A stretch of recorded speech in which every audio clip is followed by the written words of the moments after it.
श्री शांबे शिवाय नमः। श्री गणेशाय नमः। मित्रों, आज हम रुद्र संहिता के सृष्टि खंड के 12वें अध्याय के महात्म को जानेंगे और समझेंगे। भगवान शिव की श्रेष्ठता तथा उनके पूजन की अनिवार्य आवश्यकता का प्रतिपादन। एक बार की बात है, ब्रह्मा जी नारद जी से बोले, एक समय की बात है, कमल से उत्पन्न होने वाले मैंने चारों ओर से ऋषियों और देवताओं को बुलाकर प्रेम पूर्वक सुंदर और मधुर वाणी में कहा, यदि आप सब नित्य सुख प्राप्त करने की इच्छा रखते हैं और नित्य अपने मनोरथ की सिद्धि चाहते हैं, तो मेरे साथ क्षीर सागर के तट पर आएं। इस वचन को सुनकर वे सब मेरे साथ वहां पर आ गए। वहां सर्व कल्याणकारी भगवान विष्णु निवास करते हैं। वहां पर जाकर सभी देवता, भगवान जगन्नाथ, देव देवेश्वर जनार्दन विष्णु को हाथ जोड़कर प्रणाम करके खड़े हो गए। ब्रह्मा आदि उन उपस्थित देवताओं को देखकर मन में शिव के चरण कमल का स्मरण करते हुए विष्णु कहने लगे, आप लोग यहाँ किस लिए आए हुए हैं? प्रेम पूर्वक सब कुछ कहें। इस समय कौन सा कार्य आ पड़ा है? भगवान विष्णु के द्वारा ऐसा पूछने पर मैंने उन्हें प्रणाम किया और उपस्थित उन सभी देवताओं से कहा कि इस समय आप सबके आने का क्या प्रयोजन है, इसका निवेदन आप सब करें। देवतागण बोले, किसकी सेवा है जो सभी दुखों को दूर करने वाली है, जिसको कि हमें नित्य करना चाहिए। देवताओं का यह वचन सुनकर भक्त वत्सल भगवान विष्णु देवताओं सहित मेरी प्रसन्नता के लिए कृपा पूर्वक यह वाक्य कहने लगे, देवों के साथ आपने पहले भी इस विषय में सुना है, किंतु आज पुनः आपको और देवताओं को बता रहा हूँ।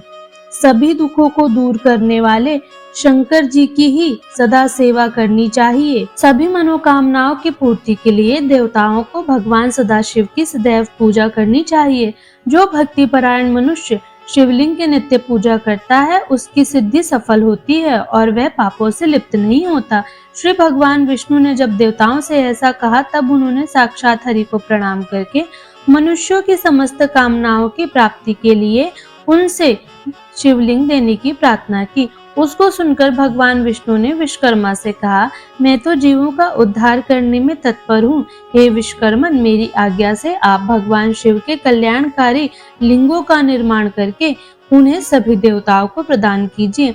तब विश्वकर्मा ने अधिकार के अनुसार शिवलिंगों का निर्माण करके मेरी और विष्णु की आज्ञा से उन सभी शिवलिंगों को उन देवताओं को प्रदान किया। वही मैं आज आपसे कह रहा हूँ, सुनिए। इंद्र पद्म रागमणि से बने शिवलिंग, विश्वापुत्र कुबेर सुवर्णलिंग, धर्म पीतवर्ण पुखराज की मणि से निर्मित लिंग, वरुण श्याम वर्ण की मणियों से बने हुए लिंग, विष्णु इंद्र नील मणि से निर्मित लिंग, ब्रह्मा सुवर्ण से बने शिवलिंग, सभी विश्वदेव चांदी से निर्मित शिवलिंग, वसुगण पीतल के शिवलिंग, अश्वनी कुमार पार्थिव लिंग, देवी लक्ष्मी स्फटिक मणि निर्मित लिंग, सभी आदित्य ताम्र निर्मित लिंग, सोमराज चंद्रमा मौक्तिक शिवलिंग, अग्निदेव वज्रमणि से बने शिवलिंग, श्रेष्ठ ब्राह्मण और उनकी पत्नियां मृणम्य पार्थिव शिवलिंग, मैं दानव चंदन के शिवलिंग, नाग मूंगे से बने शिवलिंग का आदर पूर्वक विधिवत पूजन करते हैं। देवी दुर्गा मक्खन से बने हुए शिवलिंग, योगी भस्म निर्मित शिवलिंग, यक्ष दधि निर्मित शिवलिंग तथा छाया चावल के आटे की पीठी से बने हुए शिवलिंग की विधिवत पूजा करती है। ब्राह्मणी देवी रत्नमय शिवलिंग की पूजा करती हैं। बाणासुर पारेसे से बने शिवलिंग तथा दूसरे लोग मिट्टी आदि से बनाए गए पार्थिव शिवलिंग का विधिवत पूजन करते हैं। विश्वकर्मा ने इस प्रकार से शिवलिंग देवताओं और ऋषियों को भी दिए थे, जिनकी पूजा वे सभी देवता और ऋषि सदैव करते रहते हैं। शिव के पूजित हो जाने पर सभी देवताओं का पूजन स्वतः ही हो जाता है।